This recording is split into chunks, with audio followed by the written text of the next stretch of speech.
Chapter 4. Government, an Unnecessary Evil. Because the weight of governmental power has such influence on the structure and functioning of any society, ideas concerning social organization have typically centered on the structure of the proposed society's government. Most social thinkers, however, have taken government as a given. They've debated over the particular form of government they wished their ideal societies to have, but have seldom attempted to examine the nature of government itself. But if one doesn't know clearly what government is, one can hardly determine what influences governments will have on society. Government is a coercive monopoly which has assumed power over and certain responsibilities for every human being within the geographical area which it claims as its own. A coercive monopoly is an institution maintained by the threat and/or use of physical force, the initiation of force, to prohibit competitors from entering its field of endeavor. A coercive monopoly may also use force to compel customer loyalty, as, for example, a protection racket. Government has exclusive possession and control within its geographical area of whatever functions it is able to relegate to itself, and it maintains this control by force of its laws and its guns, both against other governments and against any private individuals who might object to its domination. To the extent that it controls any function, it either prohibits competition, as with the delivery of first-class mail, or it permits it on a limited basis only, as with the American educational system. It compels its citizen customers by force of law either to buy its services or, if they don't want them, to pay for them anyway. While it is obvious that any government must hold a monopoly over at least some activities, like lawmaking, within its geographical territory in order to govern at all, some thinkers have held that a properly limited government would not initiate force and would therefore not be a coercive monopoly. The government thus envisioned would be restricted to what its advocates consider to be minimum essential government functions, such as the defense of life, liberty, and property against both domestic and foreign aggressors, as with the police and military, arbitration of disputes, as with the courts, and the administration of justice, with the courts and the penal system. A few of these advocates of limited government have realized that taxation is theft, theft being the act of taking the rightful property of another by force, stealth, or deceit, and have attempted to ensure against governmental initiation of force by forbidding their theoretical governments to levy taxes, any taxes. But not only are their systems of voluntary government support rather hazy and unconvincing, even if such a non-taxing government could be made to work, governmental initiation of force would still not have been eliminated. A government, in order to be a government rather than simply another business firm in an open market with actual or potential competition, must maintain a monopoly in those areas which it has preempted. In order to ensure its continued existence, this monopoly must be coercive. It must prohibit competition. Thus, government, in order to exist as a government at all, must initiate force in order to prohibit any citizens from going into business in competition with it in those fields which it claims as exclusively its own. If it could be proved to businessmen that those basic governmental functions of protection and defense of person and property, arbitration of disputes, and rectification of injustice could be performed very satisfactorily by private, free market businesses, and this book will prove that they can, any supposedly non-coercive limited government would be faced with a crucial dilemma. Either it would have to initiate force to prevent free enterprise from entering its markets, or free enterprise would push government out of business, and hence out of existence. As will be shown, government is unavoidably inefficient and expensive. If government didn't compel its citizens to deal with it by maintaining itself as a coercive monopoly, the free market could offer really effective services, efficiently and at lower prices, and the government would lose all of its customers. Government is, and of necessity must be, a coercive monopoly, for in order to exist, it must deprive entrepreneurs of the right to go into business in competition with it, and it must compel all of its citizens to deal with it exclusively in the areas it has preempted. Any attempt to devise a government which did not initiate force is an exercise in futility, because it is an attempt to make a contradiction work. Government is, by its very nature, an agency of initiated force. If it ceased to initiate force, it would cease to be a government and become, in simple fact, another business firm in a competitive market. Nor can there be any such thing as a government which is partially a free market business, because there can be no compromise between freedom and brute force. Either an organization is a business, maintaining itself against competition by excellence and satisfying customer wants, or it is a gang of thieves, existing by brute force and preventing competition by force when it can do so. It can't be both. Further, since government is not a market monopoly, it can only be a coercive monopoly. No third alternative exists.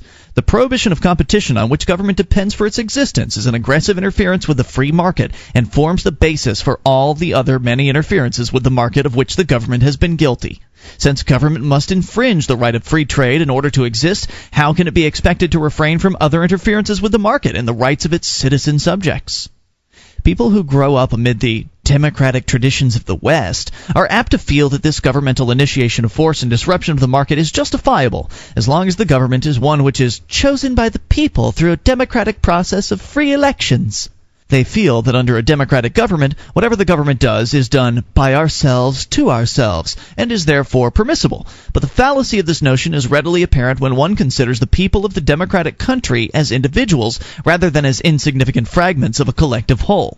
The belief that the people of a democracy rule themselves through their elected representatives, though sanctified by tradition and made venerable by multiple repetitions, is actually mystical nonsense. In any election, only a percentage of the people vote. Those who can't vote because of age or other disqualifications, and those who don't vote because of confusion, apathy, or disgust at a Tweedledum, Tweedledummer choice, can hardly be said to have any voice in the passage of the laws which govern them. Nor can the individuals as yet unborn, who will be ruled by those laws in the future. And out of those who do exercise their franchise, the large minority who voted for the loser are also deprived of a voice, at least during the term of the winner they voted against. But even the individuals who voted and who managed to pick a winner aren't actually ruling themselves in any sense of the word. They voted for a man, not for the specific laws which will govern them. Even all those who had cast their ballots for the winning candidate would be hopelessly confused and divided if asked to vote on these actual laws. Nor would their representative be bound to abide by their wishes, even if it could be decided what these collective wishes were. And besides all this, a large percentage of the actual power of a mature democracy such as the USA is in the hands of the tens of thousands of faceless appointed bureaucrats who are unresponsive to the will of any citizen without special pull. Under a democratic form of government, a minority of the individuals governed select the winning candidate. The winning candidate then proceeds to decide issues largely on the basis of pressure from special interest groups. What it actually amounts to is rule by those with political pull over those without it. Contrary to the brainwashing we've received in government-run schools, democracy, the rule of the people through their elected representatives, is a cruel hoax.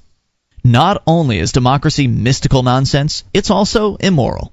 If one man has no right to impose his wishes on another, then 10 million men have no right to impose their wishes on the one, since the initiation of force is wrong, and the assent of even the most overwhelming majority can never make it morally permissible. Opinions, even majority opinions, neither create truth nor alter facts. A lynch mob is democracy in action. So much for mob rule. The very word government means some men governing, ruling over others. But to the degree that men are ruled by other men, they exist in slavery. Slavery is a condition in which one is not allowed to exercise his right of self-ownership, but is ruled by someone else. Government, the rule of some men over others by initiated force, is a form of slavery. To advocate government is to advocate slavery.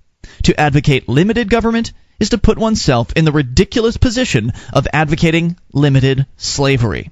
To put it simply, government is the rule of some men over others by initiated force, which is slavery, which is wrong.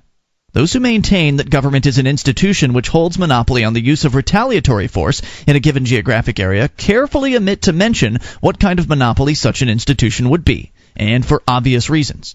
To claim that a government is a market monopoly is patently absurd, since competition must be prohibited. With competition, it would not be a monopoly, and therefore it would not be a government, according to their definition. If they admit that government is a coercive monopoly, they could not fail to see that they were advocating an institution which is inherently evil, and that to advocate that which is wrong is itself evil. It is perfectly clear that every government which ever existed, including today's governments, has maintained its existence by initiated aggression against its citizen subjects, and further, could not continue to exist without such aggression which violates human rights. To claim, therefore, that government holds a monopoly on the use of retaliatory force is to surrender to and condone initiated force. An institution of initiated force can hardly, by any stretch of rational imagination, hold a monopoly on the use of retaliatory force. Such a notion is worse than absurd, as it helps to maintain the idea that government is good. Government, being a coercive monopoly, must maintain its monopoly position by the initiation of force, which requires that government be a repository of power. Because of this concentration of power, it is held that some restraint must be put on government to prevent it from riding roughshod over its citizens. Since government is a monopoly with which its citizens must be forced to deal, it can allow no competition which would furnish external restraints, as there are with free market institutions. Any outside force strong enough to effectively check the power of government would destroy its monopoly position. Restraints must therefore be internal, in the form of so-called checks and balances. But any system of governmental checks and balances is necessarily large, unwieldy, and expensive, which puts a far heavier burden on those who must support it than its functions would warrant, even if one overlooks the fact that governmental functions are coercive. Further, a position with even a small amount of power over others is attractive to men who want to wield power over others. A rational man, a productive man with a high degree of self-esteem, will have no desire for such power. He has more interesting and rewarding things to do with his life, and he abhors slavery of any kind. But a man who has failed to set and reach productive goals, a man who has never done anything worthwhile by his own standards, will often seek to disguise his feelings of inadequacy by taking a position of power in which he can experience the pseudo-self-esteem of telling others how to live their lives. So government, by its very nature, tends to attract the worst of men, rather than the best, to its ranks. Even if a government were started by the best of men with the best of intentions, when the good men died off and the good intentions wore off, men with a lust for power would take over and work ceaselessly to increase government influence and authority. Always for the public good, of course. Because government attracts the type of men who desire power over others, no system of checks and balances can keep government permanently limited. Even with an extremely strict constitution, it's impossible to impose limitations which some other men cannot eventually find a way to get around. The best that can be hoped for from constitutional checks and balances is to limit the government for a longer period of time than has yet been achieved. The USA holds the record to date, around 2 centuries, to degenerate to a mixture of fascism and socialism, a new brand of sophisticated totalitarianism. It has been said that the price of liberty is eternal vigilance, but such vigilance is a constant, non-productive expenditure of energy, and it's grossly unreasonable to expect men to keep expending their energy non-productively out of unselfish idealism. There is no area of the free market which requires the constant vigilance of the entire population to keep it from going awry. We would all be shocked and indignant if we were admonished to give such attentions to, say, the dairy industry in order to have our milk delivered unsour. Government consists of men who govern or rule over others by initiated force. This means that government inevitably sets men against each other, as each interest group seeks to be among the rulers, or at least on good terms with the rulers, instead of among the ruled. Such conflict between interest groups is the most pronounced in a democracy. Because in a democracy the course of government is determined largely by pressure groups, who have special pull and/or can deliver votes and money. Each pressure group fights to gain control of the government long enough to force the passage of legislation favoring it or crippling its opponents. The constant and inevitable political warfare makes each interest group a threat to anyone outside itself and prompts otherwise non-aggressive groups to pressure the government for legislation favorable to them, as an act of self-defense if for no other reason. Thus, government creates a situation in which each man must fear everyone who belongs to a different interest group or has a different lifestyle. Black people fear suppression by whites, while whites are apprehensive about blacks gaining too much power. Middle-class, middle-aged, straight people dread the day when young hippies will be old enough and strong enough to seize power and force legislation favoring the hip culture. Hippies, meanwhile, resent the straight lifestyle which the present laws attempt to force on them. It's labor versus management, urbanites versus suburbanites, taxpayers versus tax consumers, in an endless, costly, and totally unnecessary battle. Without government, no one would need to fear that someone else's group would gain the upper hand and use the power of law to force its will on him. People of vastly different occupations, interests, and lifestyles could live peacefully together because none would be capable of using a politician to threaten the others. It's the power of government which causes most of the strife between various groups in our society. Governments have always found it necessary to use force against both their own citizens and other governments. This isn't surprising when one realizes that any government can continue to exist only by maintaining a monopoly in its area of operations, and that it can only maintain this monopoly permanently by the use of force. Wars and repressions are an inevitable byproduct of government. They are simply the coercive monopoly's normal reaction to external and internal threats to its position. The more areas within its boundaries a government seeks to monopolize, that is, the more totalitarian it is, the more repressions it will have to use against its citizens, and the more bloody and violent these repressions will be. The more areas outside its boundaries a government seeks to control, that is, the more imperialistic it is, the more wars it will have to engage in, and the more prolonged and destructive these wars will be. Some governments are far more totalitarian and imperialistic than others, and are, consequently, more cruel and bloody. But every government must initiate force, because every government is a coercive monopoly. Wars and repressions are inevitable so long as governments continue to exist. The history of governments has always been, and always will be, written in blood, fire, and tears. In addition to all the rest of its defects, the structure of any government is incurably arbitrary, and therefore without reason. Any institution which is not a part of the free market, and therefore not subject to the rules of the market, must be set up and operated on the basis of arbitrary rules, and thus cannot be just and reality-oriented. Private business is guided by reality in the form of the market. A successful entrepreneur operates his business in accordance with the law of supply and demand, and so has reality-centered reasons for the decisions he makes. But government is outside the market, unguided by the realities of the market, and thus can only be operated by arbitrary decisions. The truth of this can be seen when one honestly tries to determine just how the institution of government should be implemented, which also explains why few advocates of liberty have attempted this impossible task. For example, how should judges be chosen? By election or appointment? If elected, to what terms, and by what electorate, local, state, or national? By partisan or nonpartisan designation? If appointed, by whom and with what controls? What are the rules for voting? Who decides what they should be? And what are the objective criteria for such decisions? Arguments over such matters are both endless and fruitless, because there are no non-arbitrary answers. For a private business, the primary purpose of its existence is to make profits, which it can only do by pleasing its customers. Profit is the success signal for any businessman operating in a free market, the signal which tells him he's succeeding in the job of satisfying his customers. When a businessman begins to suffer losses, he knows he's made mistakes and that consumers are dissatisfied with his product or service. The profit signal unerringly guides businessmen towards those actions which produce the most consumer satisfaction. But a government is a non-profit, extra-market organization maintaining itself not by willing exchange, but by the forcible seizure of goods, taxation.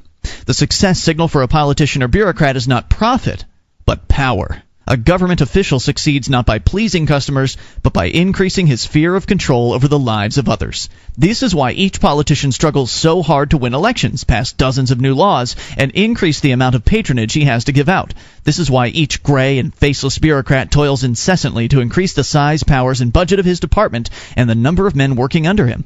The power signal unerringly guides government officials toward those actions which produce the most control over other men. Private enterprise maintains and expands itself by continually offering people things they want. Government maintains and expands itself by depriving people of things they want by means of forcibly seizing their goods, taxation, and forcibly preventing them from trading and living as they choose, regulation. Thus, private enterprise continually increases the prosperity and well-being of its customers, while government continually decreases the prosperity and well-being of its citizens. But worse than anything else it does to its citizens is the fact that government cannot avoid forcibly sacrificing the just interests of at least some of them. Any government must make decisions and act on them, since it could claim no justification for its existence if it did nothing at all. Theoretically, the leaders should always act in the interest of the people, because it would be immoral to impose on the people actions which were contrary to their interests. But since not all the individuals who make up the people will find the same things to be in their interest, it follows that at least some of them must have proper, just interests which are different from, or even in opposition to, the supposed public interest. This means that some citizens, those without political influence, must sacrifice their interests, hopes, ambitions, and even property and lives to further the national interest. Since people should not, and usually do not, give up such values willingly, any group not based on totally voluntary membership must employ coercion to force the sacrifices which its leaders and rulers consider to be in the group's interest. Limiting a government to the functions of protection and arbitration would lessen the sacrifices demanded of the citizens, but could never eliminate them.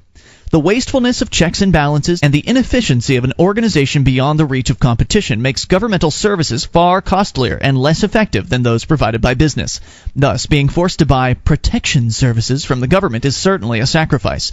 Any government, if it is to remain a government, must hold its monopoly status by coercion, which means it must force sacrifices on its citizens.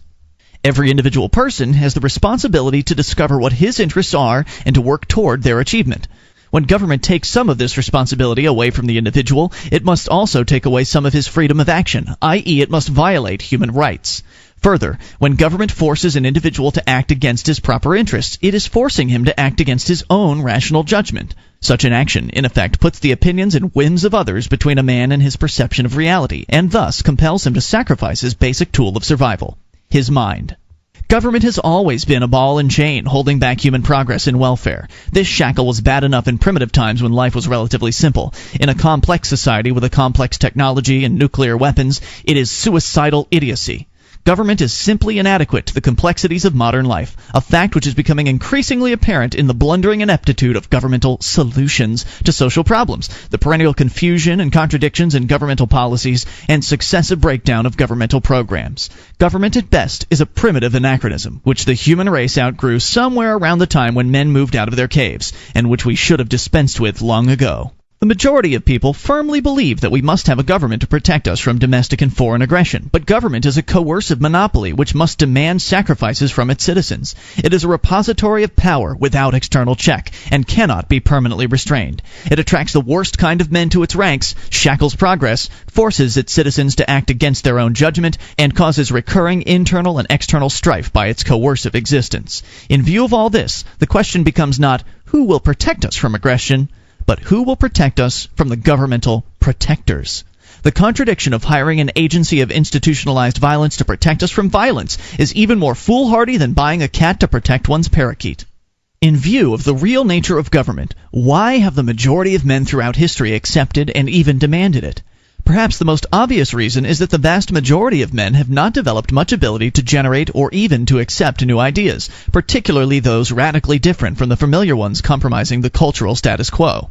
There have been governments as far back as recorded history reaches, and to picture with some detail how we could manage without one requires more mental effort than many of the people are willing to expend. Besides, that which is new, strange, and unknown is frightening, and it's more comfortable to push the whole matter out of one's consideration by simply declaring that it wouldn't work anyway. You Wright brothers will never get that contraption off the ground. Government officials have used every possible tool to convince people that government is necessary. One of their most effective weapons has been government-supported education, which brainwashes the young into patriotism before they're capable of judging for themselves and creates a class of pro-state intellectuals whose ideas create a pro-state populace. Another trick has been to invest government with tradition and pomp and to identify it with our way of life so that to be against government is seen as being against everything which is familiar, noble, and good. Another factor contributing to the acceptance of government is that a great number of people have a nagging and usually unadmitted fear of self-responsibility, of being thrown completely on their own resources. This goes far deeper than just the knowledge that with no government there would be no welfare checks or plush bureaucratic jobs. It's a deep fear of the responsibility and risk of having to make one's own decisions and accept the consequences, with no ultimate authority to appeal to for guidance and to blame in the case of failure. This is the reason for such cries as, "We must have strong leadership in this time of crisis! We need new and better leaders!" and "God, give us a leader!" People who fear responsibility find it easier to call for leaders, even when those leaders may become tyrants, than to accept the risk and effort of looking for solutions to the problems that beset them. Remember the Heil Hitler patriotism of Nazi Germany and the horror and its atrocities it led to? Without a government to furnish this leadership, such people would feel hopelessly lost and adrift. But even with all this, the majority of people might have accepted the idea of a government-free society long ago if they hadn't been sold the notion that the only alternative to government is chaos. Government may be evil, they feel, but after all, it's a necessary evil. Aside from the fact that there are no necessary evils, when one considers all the chaos governments have caused, with their violations of men's liberty, arbitrary interferences with the market, and wars for plunder and power, the assumption that government prevents chaos appears more than a little ridiculous. The free market is quite capable of preventing chaos, and would do so without violating men's liberty or carrying on wars of aggression, as this book will demonstrate. The actual choice is not government versus chaos, but the chaotic rigidity generated by governmental aggressions versus the peaceful, evolutionary progress which naturally results from free men trading in an open market. Government isn't a necessary evil, it's an unnecessary one.